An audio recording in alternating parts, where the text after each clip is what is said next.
Thanks. Well, actually, I was very interested in Mark's talk, and it did bring to mind a tale of something very high, in fact, on the border between Burma and China. And we arrived on the border, I think it was a place called Mamyo, north of Mandalay. And it was quite late at night, and these children had these huge poles, and there were these arc lights over the border.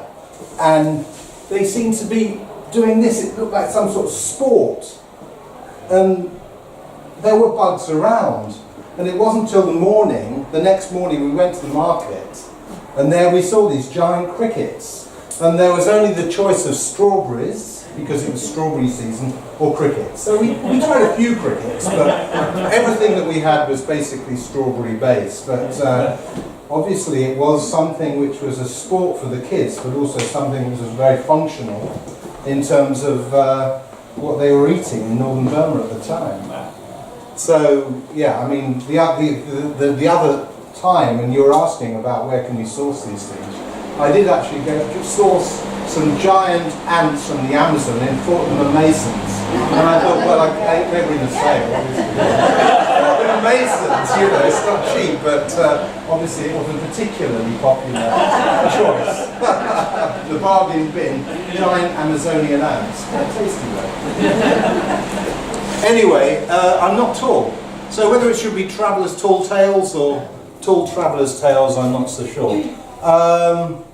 But perspective, you know. What I want actually is, my wife is over there, who's spent a lot of time travelling with me as well. And this sound, oh no, it's this sound, is where I may be making a bit up, and it's a tall tale after all. Or it might be where I don't recollect something properly. So if you want to do that, Susie, you might be able to elaborate on those, but Susie knows most of these stories already. David gets a little bit confused. I get confused, but you know, when I exaggerate. exaggerate, but this is the whole thing about, which is why I called it Traveller's Tall Tales, or Tall Traveller's Tales. You know, this gentleman, obviously, you know, everything he says is fake news, you know, but it's interesting that when you look at different perspectives, and I've actually taught perspective when I taught art, you see things completely differently from where you stand. And it's true with Susie's recollections and my recollections of these tales. Partly it's lack of memory now, partly it's my view was different to hers, and partly it's, you know, what do you want to take from a story that happened and what do you want to tell? A lot of people want disasters, you know. When you've been travelling, that's what they want to hear. And actually, one of the great advantages of travelling when we were a lot younger, we were a lot poorer. And if you can travel without too much money and too many trappings of wealth, of Western wealth, then obviously you can experience a lot more hardship, but a lot more interest and a lot more interesting stories. So if there are any fake stories that I'm telling or elaborations, maybe you can do that. This was a picture actually I took in China, in Chengdu, which was still when people were wearing the Mao outfits. And actually in Chengdu we still saw the ladies with the feet that had been bound. This was early 80s when they first let people into China. And we had a book called China Off the Beaten Track before the Lonely Planet series ready.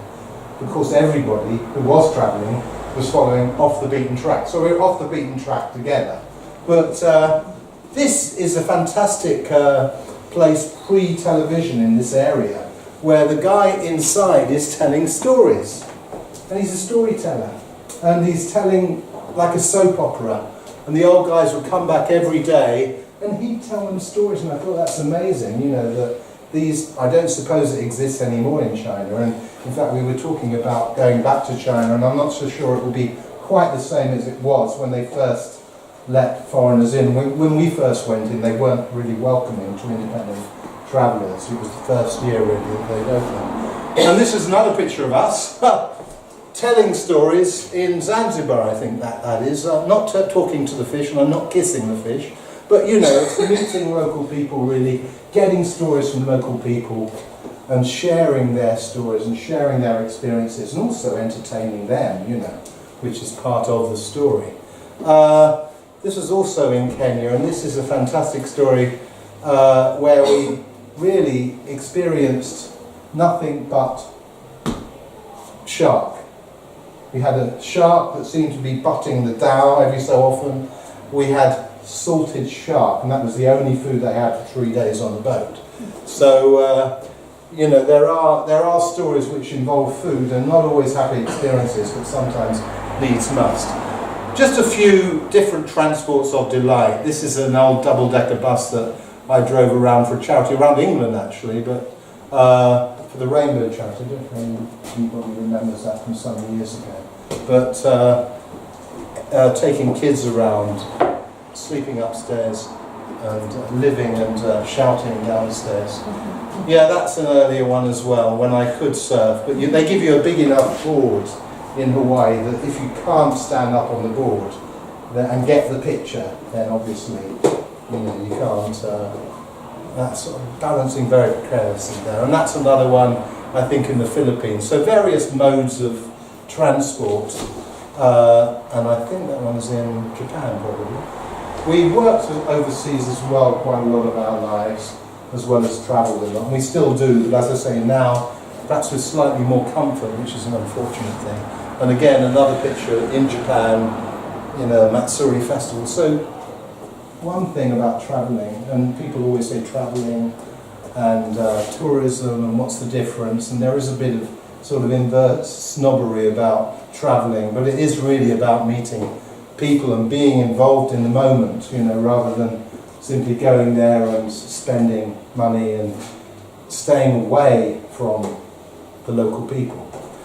So what I've got here, I've got lots of stories, so I can't really tell all these stories in whatever I've got left.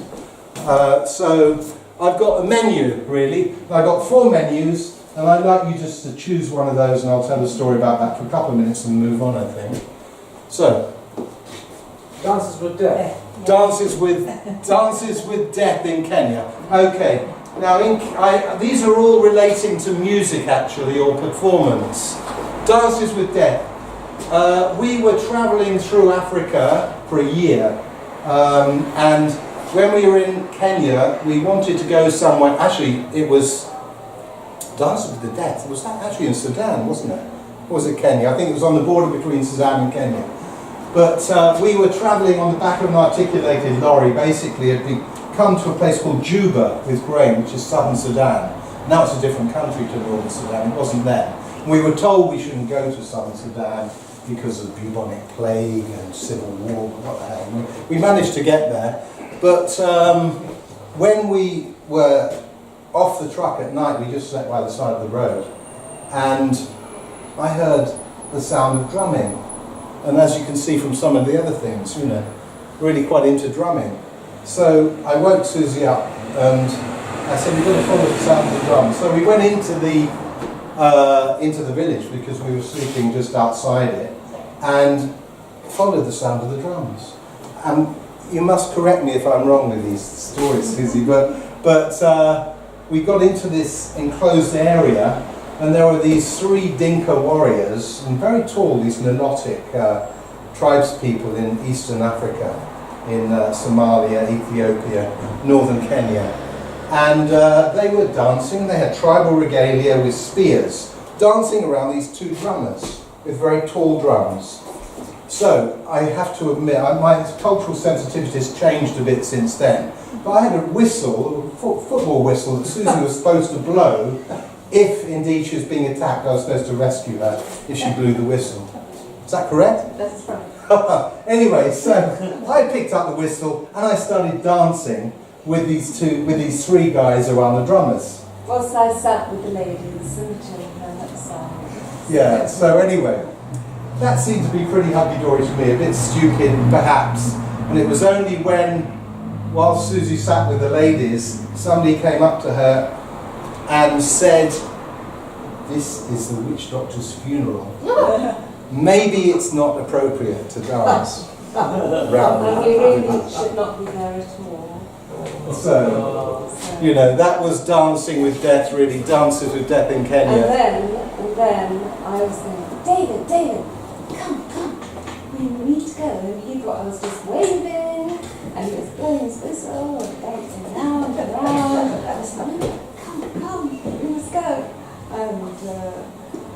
ages to get him away from these dancers, and then eventually I got him, and we just scurried away into the darkness of the night because there's no electricity in the village, and we just disappeared into the night and back to the lorry on the side of the road. And so you see, completely different perspective. She often remembers parts of the story that I forget, but and also the perspective. So cultural sensitivity is something I think is important to have, but it's something that it takes a number of years to gain. Okay, so yeah, that's another headline here. If you'd like to choose one of those, I'll try and remember what they were. Banged up abroad, South Africa. Banged up abroad in South Africa. Okay, we arrived in Pretoria. We spent a year travelling through Africa, and we ended up in hitchhiking mainly through Africa. And to give you an idea, in terms of budget, we spent about £700 in the year each. It was actually always says 800, so it was many years ago. I have to say, in our 20s. But anyway, we arrived and expected always to be put up. We met people and they usually say, "Oh yeah, you can stay at our place." But this guy picked us up in Mafeking and drove us to Pretoria, and we were hoping to get to Joburg, but it's quite a journey. And he put us down in the middle of the night, in the middle of Pretoria. And we didn't have anywhere to stay. In the hotels, we couldn't afford those hotels. So we went to the police station, the prison, we didn't know then, and we said, "Well, is there anywhere nearby we can stay?" And they said, "Well, you can stay here." Actually, this is the same prison that Winston Churchill escaped from when he was in the press corps, 1900 or so. So it's actually quite a famous prison. In fact, we went back there a couple of years ago to see if it still existed. But they put us up in the prison cells, and Susie and I were put in separate cells. I was put in a cell, it was segregated at that time as well, so I was put in a cell with a Rhodesian and a Scotsman, who were petty criminals really, but we spent the night exchanging stories, and it was very interesting. Susie, I think you were... I was very surprised because they took our thumbprints and our fingerprints, they filled in forms.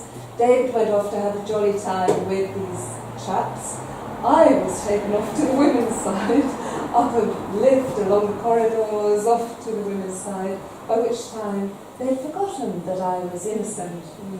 I'd done nothing wrong, and I was put in a cell by myself with all these sad little bits of writing on the walls, and the lights were on all night, and this big woman kept staring at me through the bars all through the night, the lights off, and it was quite terrifying. So quite a different experience.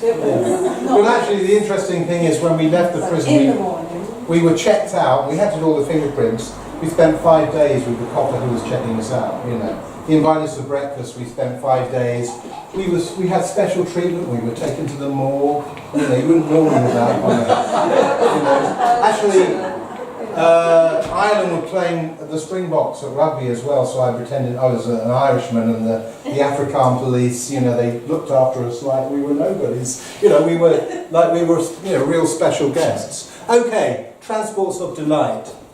I've only got a couple of minutes, so please choose one. Up Creek, Botswana. Oh, Up Shit Creek in Botswana. Yeah, okay. We went to a place called the Okavango Delta. Has anybody been to Botswana? Yeah? Beautiful place. And when we were arriving there, we hitched a ride from the Victoria Falls, and we went through this tsetse fly area. And one of the funny things about the tsetse fly area is, actually we raced, I remember we were in this truck, and I was at the back of the truck, Susie was in with the driver, and they were just laughing, I think they were drunk probably, and a hippo just got out of the water and just started racing by the side of the truck, which was quite scary. But we got to this place at the end of the tsetse fly area, and they had two guys. One had a spray, the other one had one stripe, and he was saying 1, 2, 1, 2. On the count of 2, the guy with the spray went psst like this on the vehicle. So it was obviously a job for 2 men, one who counted 1, 2, the other guy who sprayed. But we got to the Okavango there, and it was most people had an African guy who would do this, but we decided we'd do it on our own. About 3 nights, 2 nights under canvas, and on the last day it was so hot, I mean even hotter than here, we just had to go in the water, and it was tsetse fly. Bilharzia was another disease that was there as well.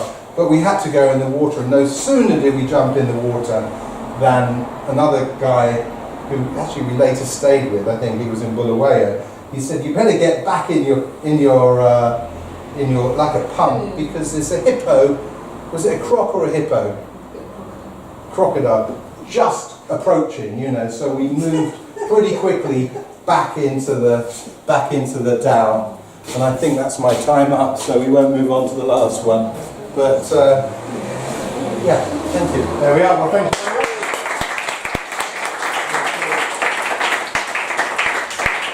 Perfect timing. Tall Traveller's Tales. Does anybody have any questions for David, or is there... Yes, question at the back. How the hell did you stay alive through all that?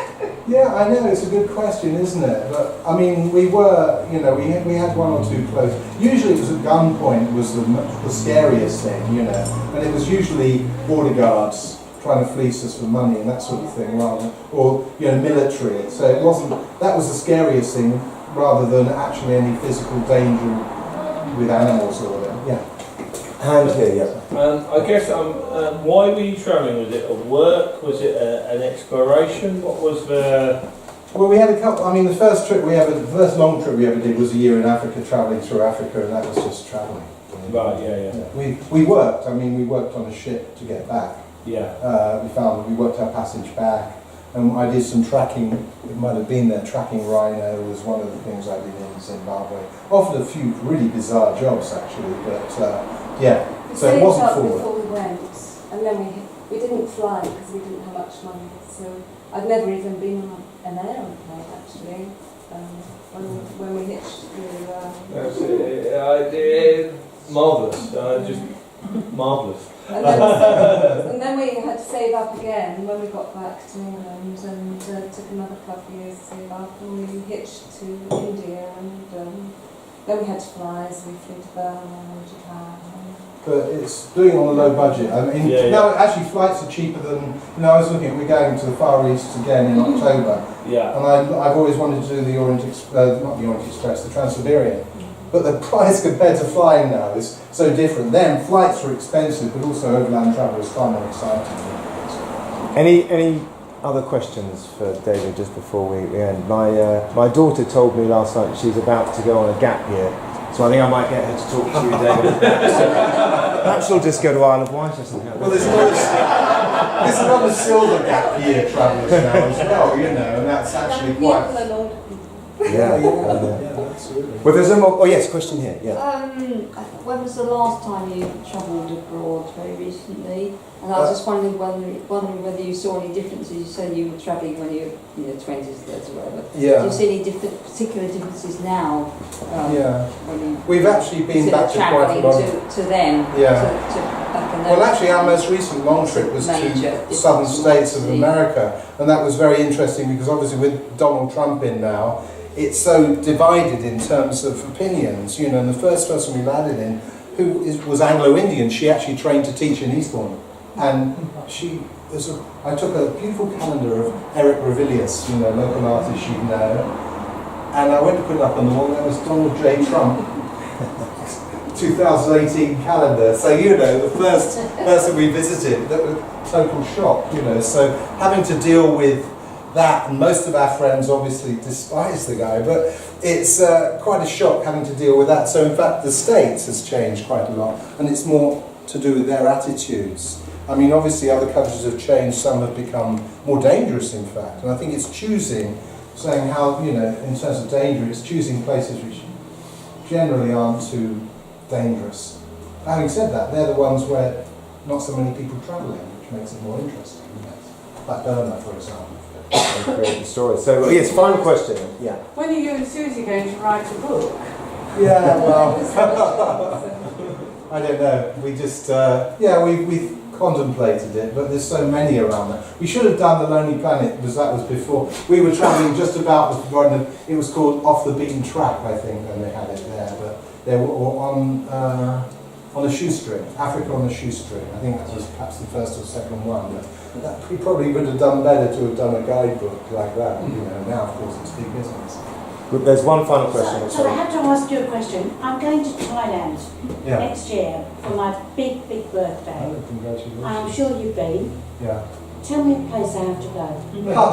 I was Now, up. this is serious. The place that is going to just light my fire. I'm asking the same question now because we're going in October, and we went when we kind of claim that we started full moon parties in Koh Samui because I organised a big party with any musician who was around. It was Buddha's birthday. It was a full moon.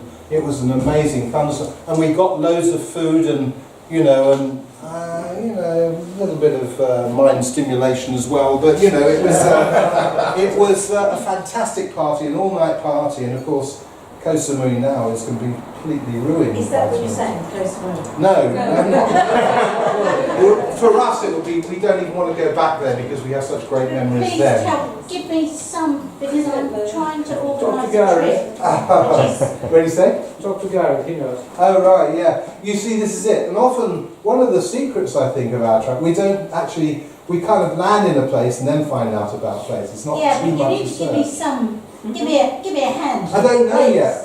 We haven't started planning. He's for that finding out. trip. We'll have to. Yeah. At the end, you can attack him and then. I've got something written on my phone. My friend said actually. So I keep saying final question, but I'm going to go to Mark. Yeah, I've one got last the title for your book, The Man Who Ruined Koh Samui.